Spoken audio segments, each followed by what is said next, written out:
बोलिए सद्गुरु देव की जय। मुद मंगल में पूजनीय संत समाज सम्माननीय श्री डॉक्टर साहब जी, भक्तिमयी माताओं बहनों एवं प्यारे बच्चों, सद्गुरु कबीर साहब जी कहते हैं, बहुत दुख दुख दुख की खानी, तब बची हो जब राम ही जानी। राम ही जानी युक्ति जो चलई, युक्ति ही ते फंदा नहीं परई। युक्ति ही युक्ति चला संसारा, निश्चय कहा न मानु हमारा। इस प्रकार से एक ये लंबा पद है। साहब कहते हैं कि बहुत दुख दुख दुख की खानी, ये शरीर दुखों की खानी है।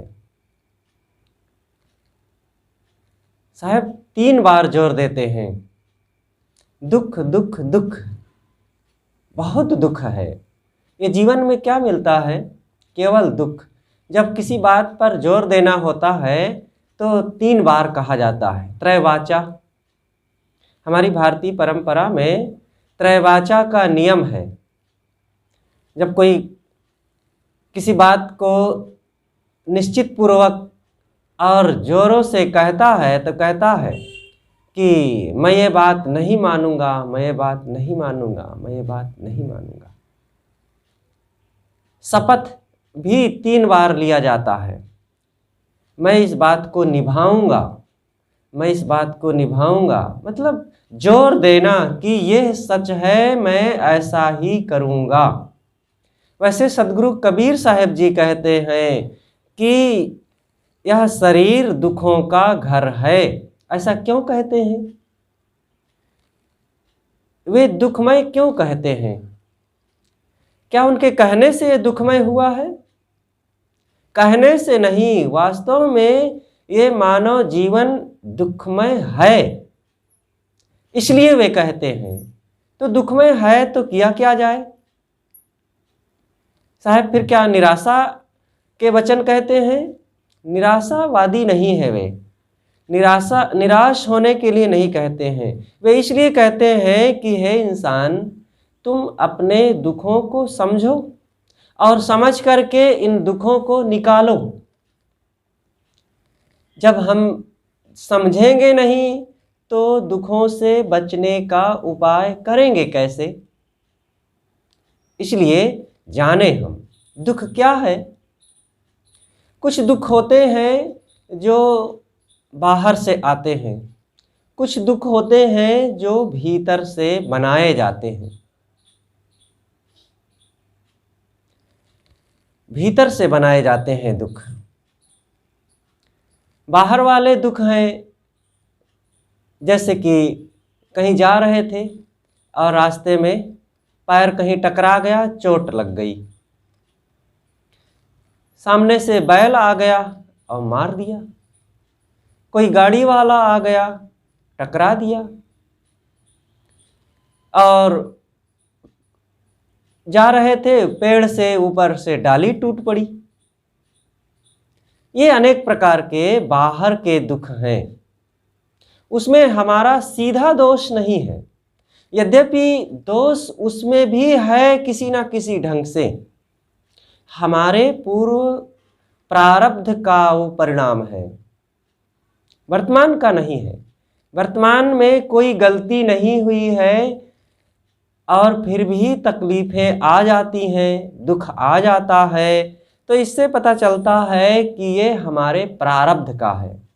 उस पर कोई अधिकार नहीं है, सहना पड़ेगा उसे और धैर्य रख करके उसको जिस किसी प्रकार से भी जीना पड़ेगा, सहना पड़ेगा।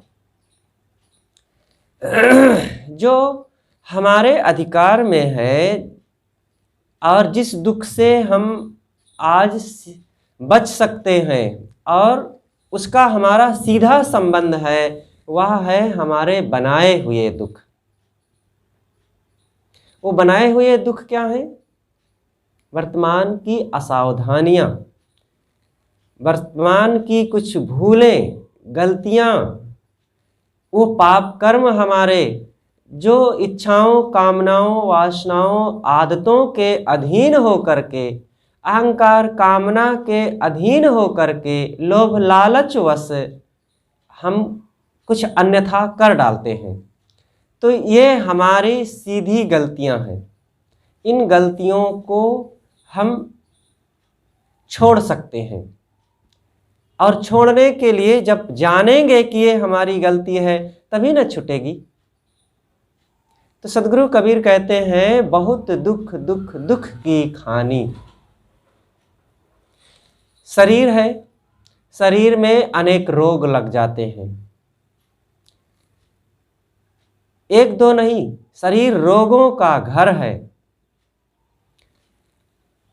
सर्दी, जुकाम, बुखार और ठंडी, गर्मी और नाना प्रकार के सिर दर्द, हाथ दर्द, दांत दर्द, पेट दर्द, पैर दर्द, कान दर्द, आंख दर्द, ये लगा ही रहता है सबको।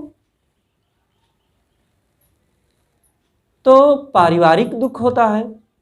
परिवार में कहीं बेटा कहा नहीं मानता है, तो कहीं पत्नी को बीमारी आ गई है, तो कहीं पति को चोट लग गई है, तो कोई ऑब्जेक्शन कर दिया है, या और किसी भी ढंग से दुख आ रहे हैं। समाज का दुख है, धन का दुख है, नाना दुख दुख दुख की लंबी श्रृंखला है। वर्तमान में हमारी कुछ गलतियां होती हैं, कुछ भूलें होती हैं, जिसके कारण से आ जाते हैं। खान पान का असंयम, ज़्यादातर जो रोग आते हैं वर्तमान में हमारी कुछ दिनचर्या जब गलत होती है, जो नहीं खाना चाहिए वो खा लिए, जितना नहीं खाना चाहिए वो खा लिए, दुख हो जाएगा। देखते नहीं है कि लोग पान, सुपारी, तंबाकू, गांजा, भांग, बीड़ी, सिगरेट, ये न जाने क्या क्या अपना लेते हैं, और इसके परिणाम में उनका शरीर बर्बाद होता है, धन बर्बाद होता है, और परिवार में लोगों के संस्कार खराब होते हैं। हम दूसरों को भी इन गलत आदतों में पड़ने के लिए संस्कार दे देते हैं, उनको भी उस पतन पथ पर चलने के लिए एक प्रेरणा देते हैं। इसलिए इन आदतों से भी बचें। जब तक हम इन गलत स्वभावों को त्यागेंगे नहीं, इनको जीतेंगे नहीं, तब तक हमारे जीवन में ये दोष बने ही रहेंगे। इन स्वभावों को हम निकालें, अच्छी आदत बना करके हमें रखना चाहिए। साहब कहते हैं कि बहुत दुख दुख दुख की खानी, तब बची हो जब राम ही जानी। खानी का अर्थ होता है उत्पत्ति स्थान, जहाँ से जो चीज निकले उसे खानी कहते हैं। जैसे पत्थर की खानी, कोयला की खानी, तेल की खानी, जहाँ से तेल निकलता है वो तेल की खानी, वो निरंतर वहाँ तेल कुछ ना कुछ सदैव निकलता रहता है। दूसरी जगहों से निकलता है, कहीं पेट्रोल निकलता है तो कहीं सोना चांदी निकलता है। तो ये उत्पत्ति स्थान। दुख कहाँ से निकलता है? हमारे कर्मों से, हमारे स्वभावों से दुख निकलता है। तो हम अपने स्वभावों को पहचाने, हम अपने जीवन जीने के इन तरीकों को, स्वभावों को, आदतों को हम ठीक करें। जहाँ से दुख निकलता है उन दुखों से बचने का उपाय हमें खोजना चाहिए। सदाचारी बनकर, सदकर्म करके, अच्छी आदतें बना करके हम दुखों से बच सकते हैं। तो सदगुरु कहते हैं कि बहुत दुख दुख दुख की खानी, तब बची हो जब राम ही जानी। दुखों से हम तब बचेंगे जब राम को जानेंगे। अब राम क्या है? वो राम सबके अंदर में बैठा हुआ अंतर आत्मा, आत्मा राम। हम आत्मा राम को पहचाने।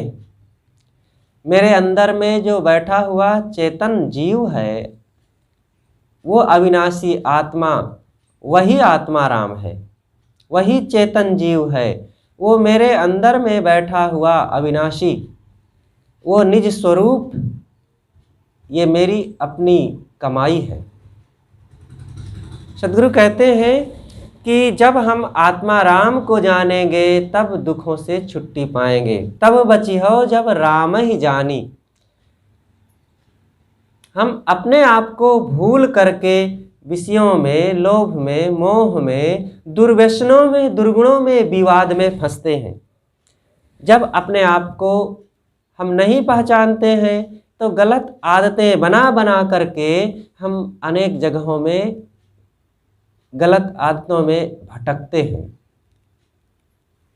इसलिए मनुष्य को अपने स्वभावों को पहचानना चाहिए। एक तरफ आदमी इतना बुद्धिमान है, इतना गुणवान है, और दूसरी तरफ अपने भोलेपन से, अपनी आदतों से लाचार हो करके उल्टा कुछ कर डालता है और उन कर्मों के परिणाम में खूब पछताता है और खूब रोता है, अपने परिवार वालों को भी दुखी करता है। देखने सुनने में, पहनने ओढ़ने में भी जो इच्छाएं, कामनाएं बढ़ाएगा तो उसके लिए अनेक खर्चे बढ़ जाएंगे, अनेक समस्याएं बढ़ जाएंगी। इसलिए साहब कहते हैं कि इन चीज़ों में भी सावधान होना चाहिए व्यक्ति को। मानुष तेरा गुण बड़ा, मांस न आवे काज, हाड़ न होते आभरण, त्वचा न बाजन बाज। मनुष्य गुणों से महान होता है, और अपने गुणों को अगर वो विशेष न बनाया, सद्गुणी न बनाया, सदाचारी न बनाया, अच्छी आदतें अपने जीवन में न ढाला, तो फिर शरीर से चाहे जितना कोई बड़ा हो, चाहे जितना कोई बुद्धिमान हो, चाहे धनवान हो, और चाहे जितना पढ़ा लिखा हो, ये बाहर की चीज़ें तब तक काम नहीं आती है, तब तक व्यक्ति सुखी नहीं हो सकता है जब तक वो अच्छी आदतें नहीं अपनाएगा। अपने स्वभावों को जब तक मजबूत नहीं बनाएगा तब तक वो दुख पाता ही रहेगा। इसलिए साहब कहते हैं कि अगर दुखों से बचना है तो राम को पहचाने, आत्मा राम। घट घट में जो रम रहा है सोई मेरा राम। सद्गुरु कहते हैं राम ही जान युक्ति जो चलई, युक्ति ही ते फंदा नहीं परई। राम को जान करके युक्ति पूर्वक चले। युक्ति पूर्वक का मतलब बच बच करके सब तरफ से रहना।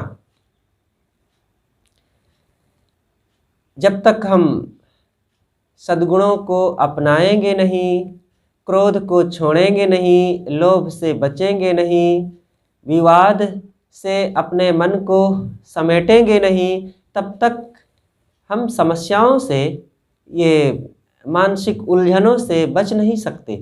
इसलिए साहब कहते हैं तब बची हो जब राम ही जानी। आत्मा राम, सबके अंदर बैठा हुआ आत्मा राम है, और उसका बोध हुए बिना हम शारीरिक स्थितियों में थोड़े थोड़े में दुखी होते रहते हैं।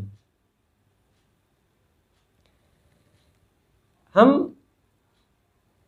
देह की इस नश्वरता को और संसार की क्षणभंगुरता को और आसक्ति जनित इन तमाम बंधनों से हम अपने आप को जब तक उठाएंगे नहीं, दुख सदैव पीछा किए ही रहेगा।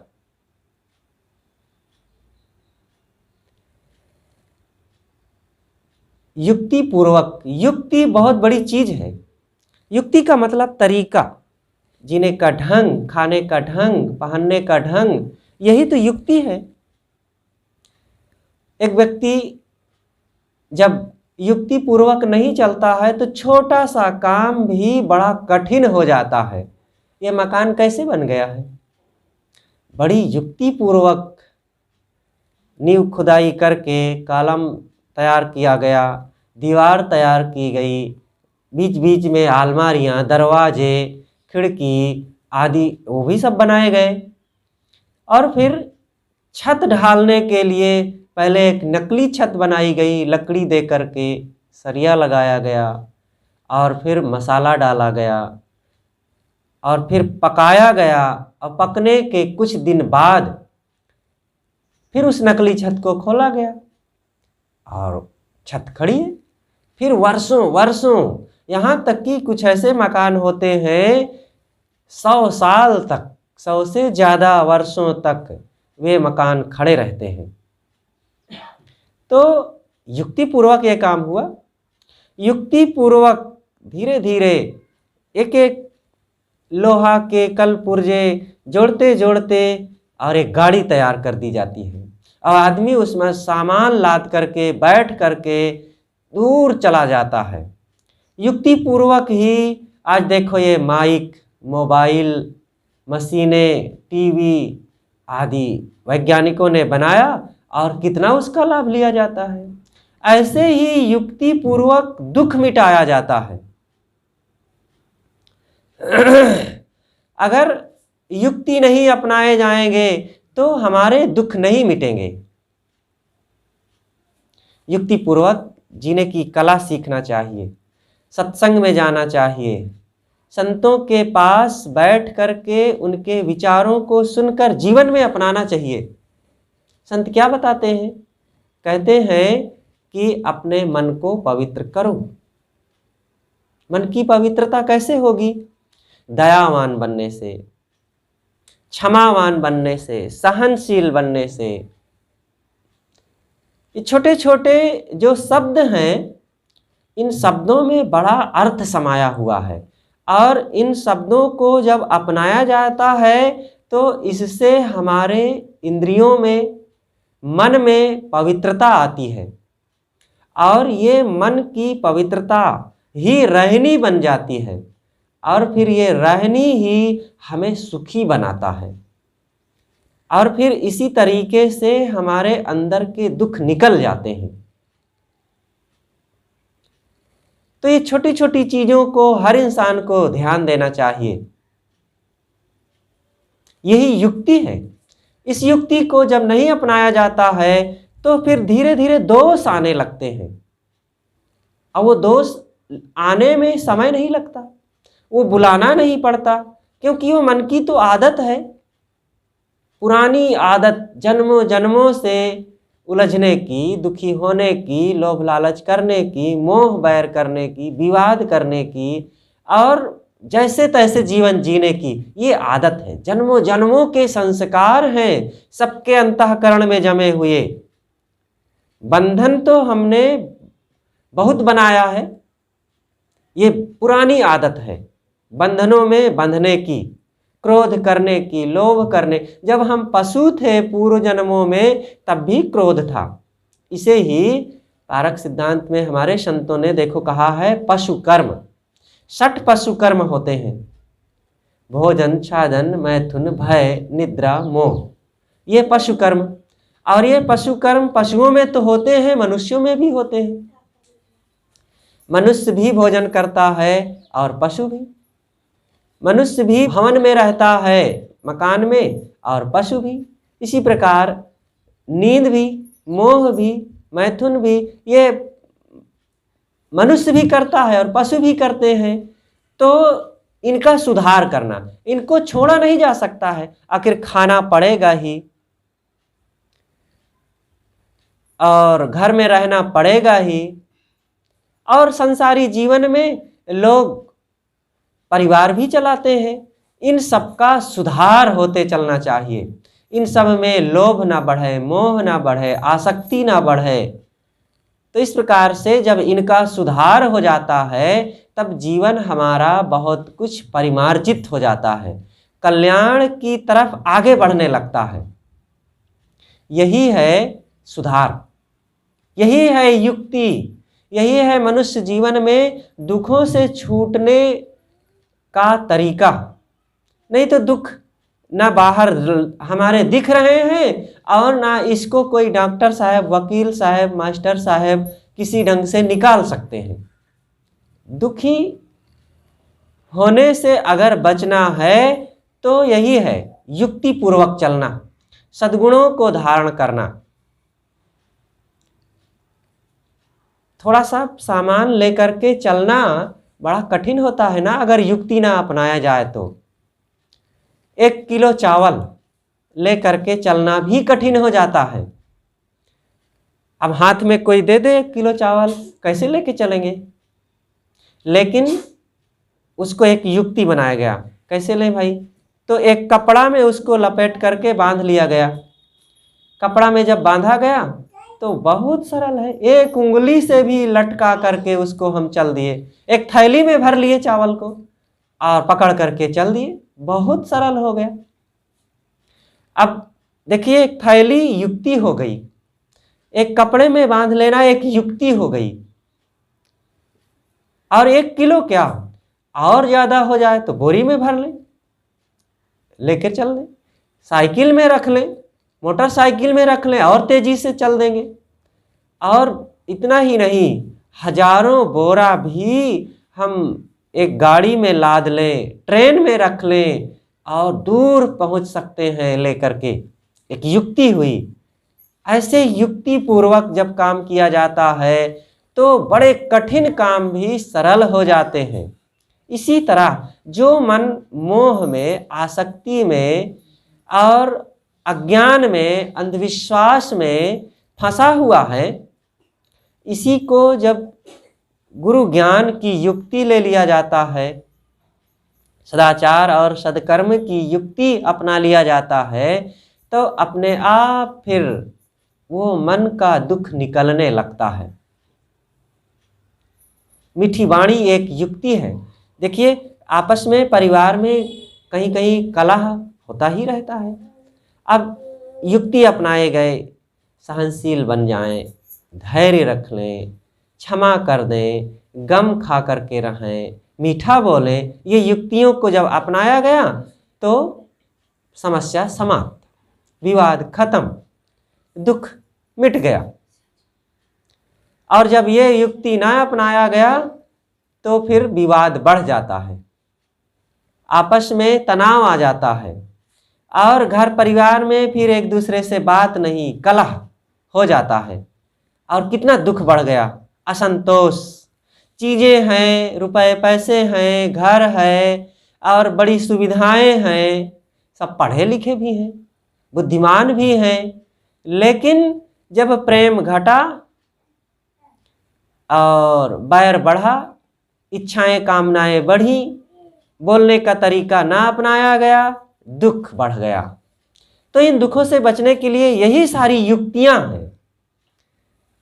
तो साहब कहते हैं, युक्त ही ते फंदा नहीं परई, युक्त ही युक्ति चला संसारा, निश्चय कहा न मानु हमारा। युक्ति पूर्वक चलने से दुख मिटता है, लेकिन लोग हमारी बात मानते नहीं हैं।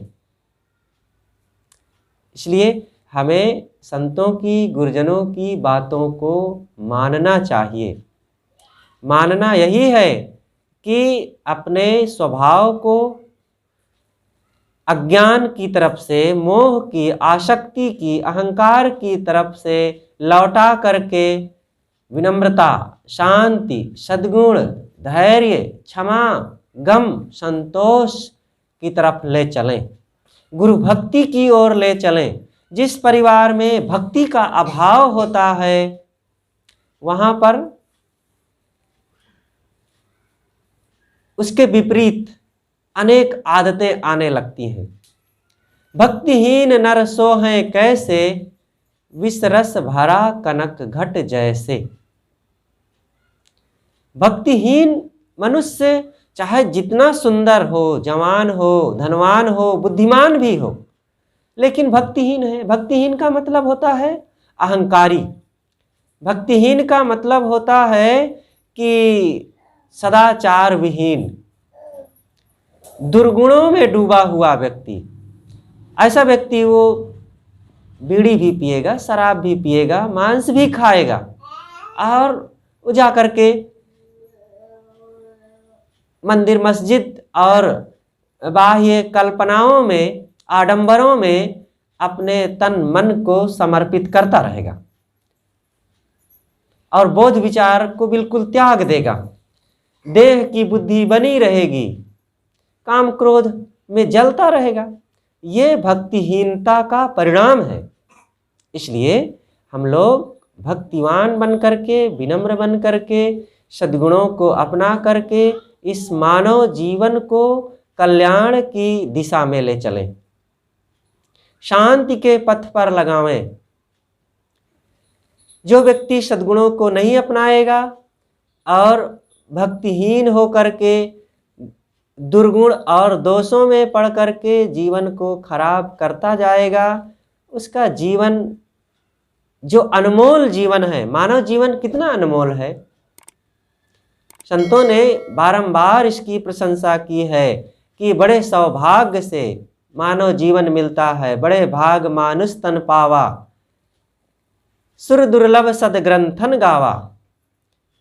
हम लोग इस दिशा में आगे बढ़ करके मानव जीवन का कल्याण करें, प्राप्त करें। बस बोलिए सद्गुरु देव की जय।